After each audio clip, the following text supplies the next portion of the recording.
Welcome back, dear viewers. And our first guest of the evening is Rashed Mohammad, food photographer. We might know something or two about photography, but food photography is something really rare to talk about. So welcome to Hello Kuwait, Rashed. It's really a pleasure to have you with us. Thank you for having me. It's really a pleasure. So, Rashed, will you tell us, how did you started to be a photographer, and how exactly you got in this career, and why did you choose food photography in exact? I initially started, it was a coincidence, starting with photography in general. So my mom actually was learning about photography. So that's how I actually started. She got the camera, she got into courses, she started learning, and then she set the camera aside. And so that's where I got the camera. I started learning about the camera. That's great. Yeah, and my first photos were horrible. It wasn't that great at all. But I decided to continue learning from the internet, from courses. There are a lot of information you could find online, or books, literally everywhere. Exactly. So that's how I developed my photography. And then I started a year later. I took that professionally. I started working with restaurants and hotels. That's really great. And also you were searching online and you were reading online, and perhaps you were watching videos also online when it comes to food photography. Yes. Which is really great to do nowadays, because everything is available online when it comes to learning new information and new skills also. Mostly the food photographers, Rashed, they like to prefer work with the food stylists. So tell us your experience about working with food stylists. So initially I didn't think food styling is important. However, with time, I figured out that food styling is a big part of food photography. Definitely. Since making the food look delicious, that's the main thing. However, working with a team, finding people to work with, that's really important. Building your team, your editors, your photographer, you as a photographer having an editor and a food stylist, and people helping you, assisting you in the studio. Exactly, and don't forget about the people who love food. They might help also. Exactly, during the location. exactly. Definitely. So now it's time to know some secrets, Rashed, when it comes to food photography. Can you tell us more about the tricks to make food look so good in photography? Like when we see the advertisement, we get attracted about the beauty of the food in the picture. One of the most used trick, you can literally see them in the streets while you're driving, and the pictures on the billboard, is seeing the bun on the burgers looking so glossy. Exactly. This is what they use usually, is oil on the bun. Exactly. It looks so delicious when it's reflecting light. Exactly. Also on the patty itself, using chars on the patty where it looks like it's grilled. It's delicious. Yes, exactly. So this is one of the tricks, which is the most popular ones. And one of the hardest things to shoot is ice cream, since Kuwait is a very hot country. It's melting. Yes, exactly. The ice cream melts. So one of the tricks that people use, photographers use, is using mashed potato. Oh, that's great information. Yeah, I actually have on my Instagram page showing people how to make the ice cream from mashed potato.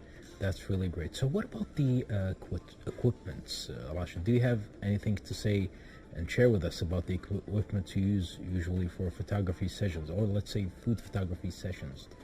People learning about photography usually get into that hole, which is learning about or getting into gears and equipment.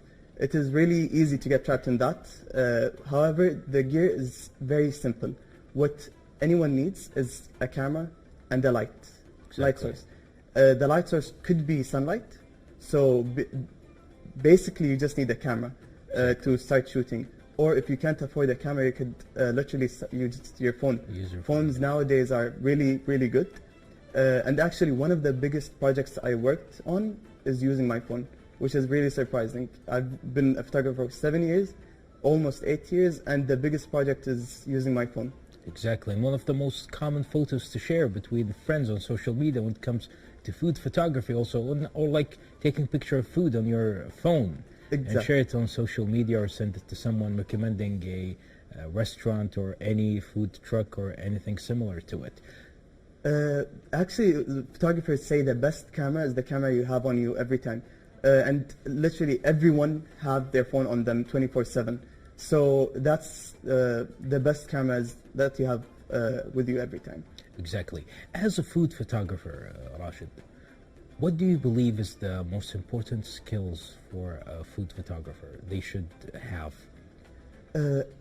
Having to work with a team is really important. Being a team player is really important because you working on everything from pre-production to shooting to post-production is really hard. You need to build a team, and being a team player is the most important skill.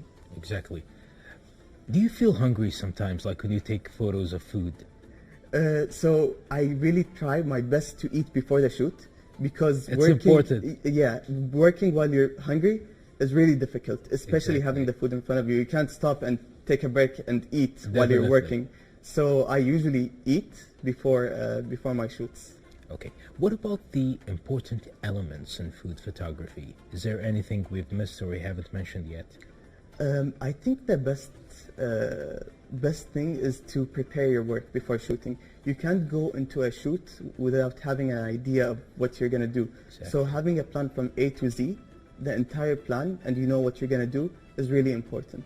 Exactly. So when it comes to improving yourself, Rashid, mashallah, you are well spoken when it comes to food photography, and so far we are learning a lot from you when it comes to techniques and skills also. So how do you improve yourself and elevate yourself by time and when it comes to food photography? Will you please tell us more? So it's really easy to get information from the internet.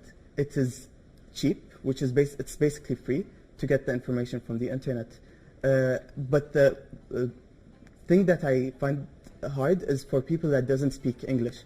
So I decided to that whatever I've learned throughout the years, I tried to translate it to Arabic or do it my style on my Instagram. So I started teaching, and I have over 300 or 400 videos Wonderful. teaching people on food photography in Arabic.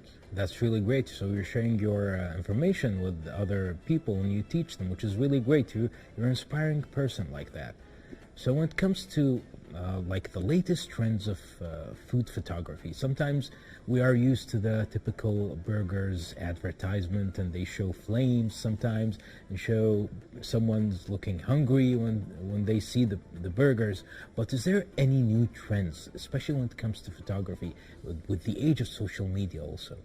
The trends are changing every year, so it's just keeping up with the trends using basically websites that photographers know. It could be Pinterest or Behance or other, maybe Instagram, even TikTok could be a good way to look at the new trends.